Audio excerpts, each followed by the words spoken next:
Hello students. Today we are going to start with prose 3 of our English book Beehive, and the name of the prose is The Little Girl and the author is Catherine Mansfield. It's prose 3 The Little Girl by Catherine Mansfield. Let us read about the author first. Catherine Mansfield was born on 14 October 1888 and brought up in colonial New Zealand. She was highly influenced by D.H. Lawrence and Virginia Woolf. She was a short story writer and her first printed stories appeared in the High School Reporter and the Wellington Girls High School magazine in 1898 and 1899. In 1903, she moved to London where she attended Queen's College along with her sisters. Some of her famous works include the volumes of short stories, that is, The Dove's Nest in 1923, Something Childish in 1924. She suffered a fatal pulmonary hemorrhage and died on 9 January 1923. Before moving further to the chapter, let us discuss the following points. First, do you feel you know your parents better now than when you were much younger? Perhaps you now understand the reasons for some of their actions that used to upset you earlier. Here the writer is trying to question you as a student, as a children, that when we were 4, 5, 6 years old, sometimes we were scolded by our parents and we feel very bad even by the age of 10.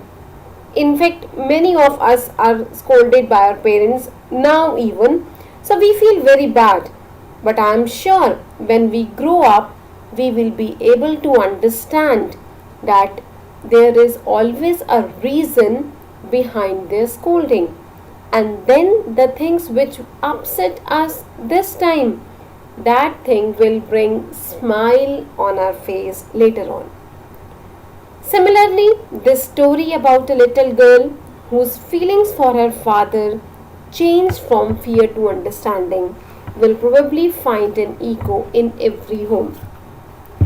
This is the story of every child, very true to the point, and let me introduce you the story first. This story, The Little Girl by Catherine Mansfield, very beautifully depicts the delicate relationship and the strong bond between parents and children.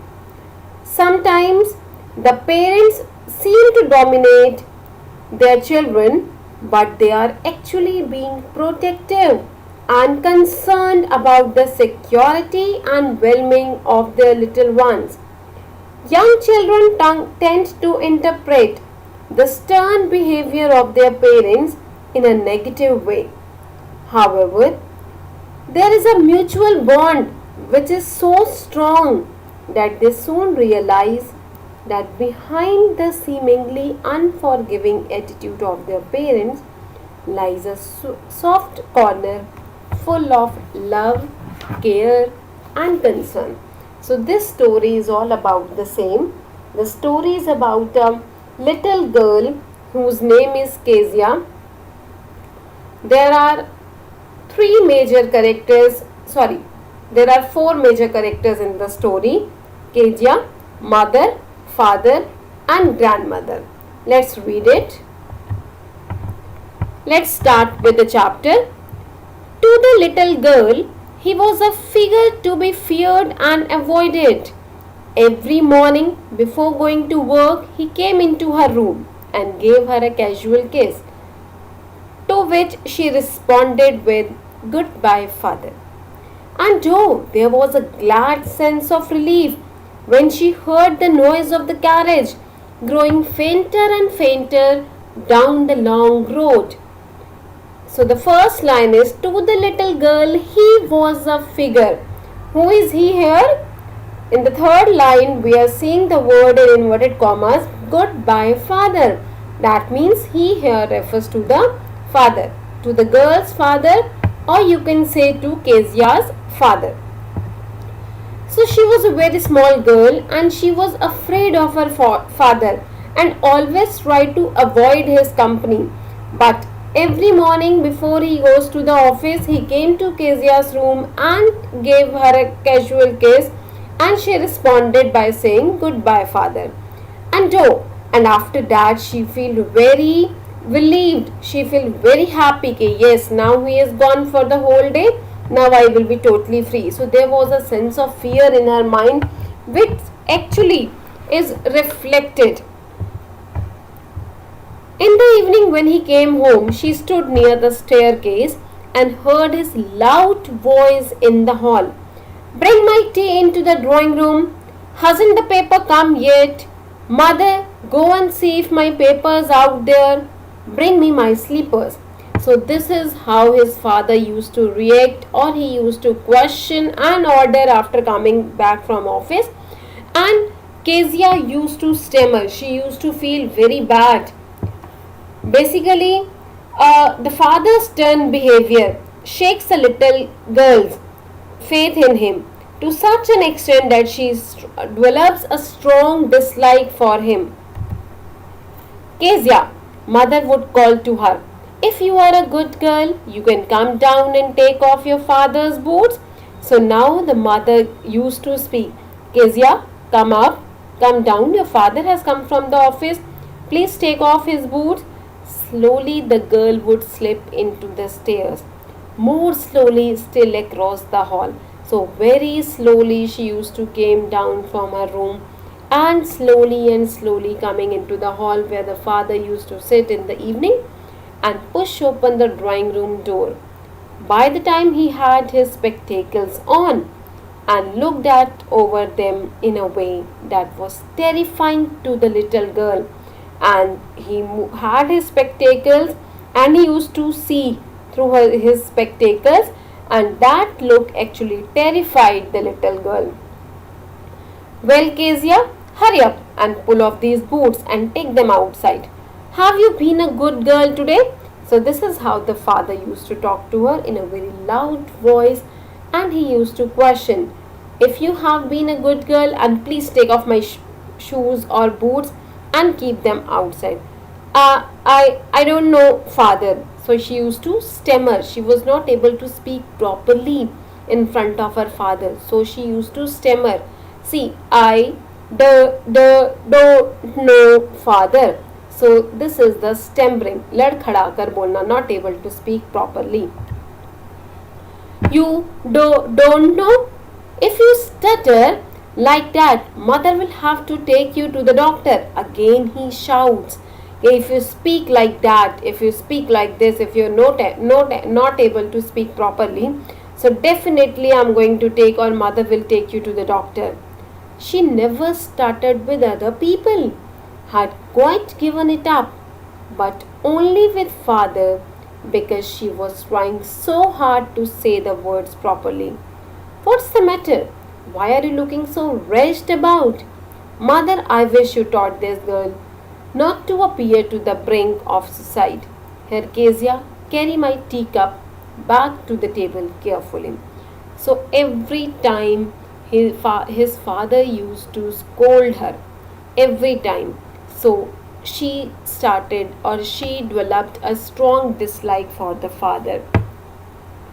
That is why in the evening when he would return home, her mother always asked Kezia to take off the shoes of her father, and she was so terrified of him that she would stutter, she would stammer while answering the casual questions. This would also annoy her father, and one thing to be noted here is that, which is more surprisingly, that Kezia's speech was normal in the presence of other people, but the moment she started speaking with her father, she used to stammer. She was not able to speak properly, but her father's sternness was so intimidating to her that she couldn't utter words properly. To Kezia, her father, she seemed that he is just like a big giant. He was so big, his hands and his neck, especially his mouth, when he yawned. Yawned is opening big mouth, ubasi lena. Thinking about him alone was thinking about a giant. Sometimes she think that is my father a giant? I hope you all know what a giant is. So because of his big hands, big neck, big mouth, and especially while he used to yawn, Kezia always thinks that his father is a giant. On Sunday afternoons, grandmother would send her down to the drawing rooms to have a nice talk with father and mother. But the little girl always found mother reading and father stretched out on a sofa, his handkerchief on his face, his feet on one of the best cushions, sleeping soundly and snoring. As you can see in the picture, the girl has entered the room and she found that her mother is busy in reading newspaper and the father was lying on a sofa. Actually, he is sleeping. His face is covered with a hanky or a piece of cloth and his feet are there on the cushion and he is snoring and sleeping very soundly. So when she tried, or only on you can say Sundays, she got, or her parents got the time to talk to her, but that time also they used to get themselves involved in one or the other activity. Mother is reading newspaper and the father is sleeping. She sat on a stool, gravely watched him until he woke and stretched and asked the time. Then looked at her. Don't stare so, Kezia. You look like a little brown owl. And she didn't have anything else to do. So what she used to do? She used to sit by the side or on another sofa or stool and was waiting that the time father should wake up or should get up and should talk to her, and mother would leave the newspaper and would look to her and talk, and the moment the father opened the eyes he used to stare and he used to speak. Don't stare so, Kezia. Stare is having a fixed look, किसी को घूरना. Don't stare so. Why are you staring me? And while staring, you look like a little brown owl. One day, when she was kept indoors with cold, her grandmother told her that her father's birthday was next week, and she suggested she should make a pin cushion for a gift out of a beautiful piece of yellow silk. So she was not well, she was having cold and cough, so it was decided that she would not go out. And that time, grandmother told her that your father's birthday is coming, it is next week. So just to impress him, you should make a beautiful cushion. And she thought of making a cushion, and that too with a yellow silk, beautiful yellow cushion.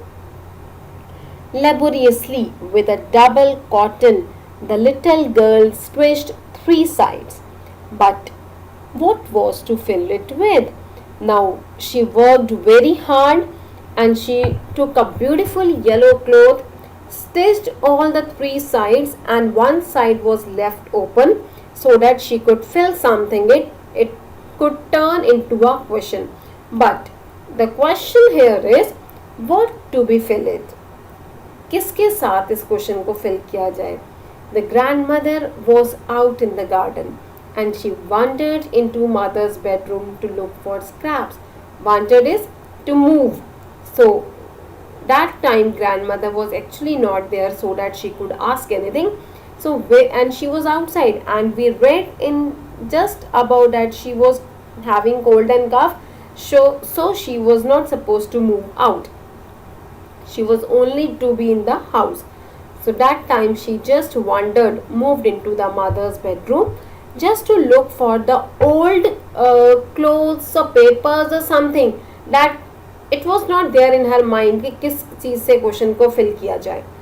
On the bed table, she discovered a great many sheets of fine paper, gathered them up, tore them into tiny pieces, and stuffed her case, then sewed up the fourth side. So, what she did, the moment she entered the mother's bedroom, she saw that there are many sheets of paper lying over the table lamp or by the side of the bed table, and she just took all those papers, tore them into very small pieces, and she stuffed those pieces into the question to give the question a round shape, or to give the question a shape. And then the side, the fourth side which was not stitched up, she sewed up, she stitched up that side also, thus made a beautiful yellow cushion. That night there was a hue and cry in the house. That night there was a loud noise in the house. Everyone was moving from one place to another. They were searching something.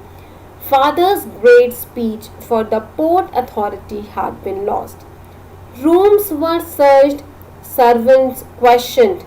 Finally, mother came into Kezia's room. So, what actually happened? The papers which Kezia tore into fine pieces or tiny pieces were important speech of her father, and that speech was actually lost because those papers were torn by Kezia. Kezia, I suppose you didn't see some papers in the table in our room? Oh yes, she said. I tore them up for my surprise. What? Screamed mother. Come straight down to the dining room this instant. So after questioning, the little girl speak the truth, and she said, yes, I saw those papers. But I tore those papers, Mama. I was not knowing they were so much of importance. And the mother was actually boiling up. She was she started screaming, and she took the girl very quickly to the dining room, and she was dragged down to where father was pacing to and fro, hands behind his back. His father was totally confused. Where have the papers gone? I have kept it on the table. Where have they gone? And that is why he was just moving from one place to another, keeping his hands back, and was thinking very hard. Well, said sharply. Mother explained. He stopped and stared at the child. So when he saw the Kezia there, he said, what happened? Why have you been there? Then mother explained each and everything, that she saw the papers, she took them and tore them. And at that moment, the father was very terrified. He stopped and stared at the child. Did you do that? No, no, no, she whispered. Mother, go up to her room and fetch down the damn thing. See that the child's put to bed this instant. And again he was very angry. He started shouting. Crying too much to explain, she lay in the shadowed room, watching the evening light make a sad little pattern on the floor. Then father came into the room with a ruler in the hands. I'm going to beat you for this, he said. Oh, no, no, she screamed, hiding under the bedclothes. He pulled them aside. Sit up, he ordered, and hold out your hands. You must be taught at once for all not to touch what doesn't belong to you. So, crying too much to explain, she tried to explain that I just tore those papers because I was not getting anything to fill into the cushion that I was making for your birthday. But she was not able to explain, and rather nobody was ready to listen to her. She lay in the shadowed room, watching the evening light make a sad little pattern on the floor. Then father came into the room with a ruler in his hand, as you can see in the picture. He came into the room with a big scale in his hands. I'm going to beat you for this, he said, and in a very angry tone he said, I will definitely beat you for this. Oh no, no, she screamed. She was very much terrified. She started crying and she just put herself under the, you can say, bed sheets, whatever clothes were lying over there. He pulled them aside. Sit up, he ordered, and hold out your hands. You must be taught once and for all not to touch what doesn't belong to you. And at that time he said, definitely you will get the punishment, so that in future you should not touch to any other thing. But it was for your birthday. Down came the ruler on her little pink palms, but he was not ready to listen. And she tried to explain that I haven't done that intently. It was not at all my intention. Rather, I was making a cushion for your birthday only. Hours later, when grandmother had wrapped her in a shawl and rocked her in a rocking chair, the child clung to the soft body. What did God make fathers for? She sobbed. She was crying and she was asking her grandmother, are the fathers only for just you can say scolding? Can't they love their children?